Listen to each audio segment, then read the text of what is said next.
तर मी माझे उडुपीचे व्लॉग बघत बसलो होतो आणि मला असं वाटलं, की उडुपीबद्दल तुमच्याशी थोडंफार शेअर करावं.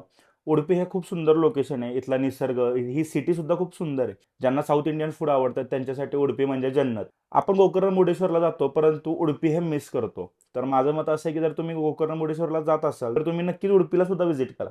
त्याचं रिझन असं, की उडुपीचे लोकेशन्स आहेत हे खूप अप्रतिम आहेत, सुंदर आहेत. जसं की मुर्डेश्वरपासून तुम्ही थोडं पुढे गेला, की तुम्हाला मरवंते बीच लागतं. हे मरवंते बीच हे भारतातील सगळ्यात सुंदर कोस्टल रोडपैकी एक आहे.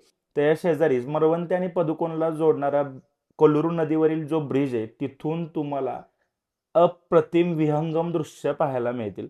मी तासनतास इथे थांबून हा व्ह्यू एन्जॉय करू शकतो. इतकं मला ते लोकेशन आवडतं. वरंगा टेम्पल आहे, कृष्ण टेम्पल आहे, यासारखी अनेक सुंदर मंदिरं पाहण्यासारखी आहेत. डेल्टा बीचवरून दिसणारा सुंदर सनसेट तुम्ही अजिबात मिस करू शकत नाही.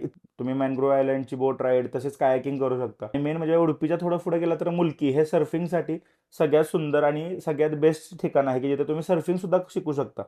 जर तुम्हाला उडुपीची आणखीन माहिती पाहिजे असेल तर आत्ताच कमेंट करा. मी तुमच्याशी संपूर्ण डिटेल्स शेअर करतो.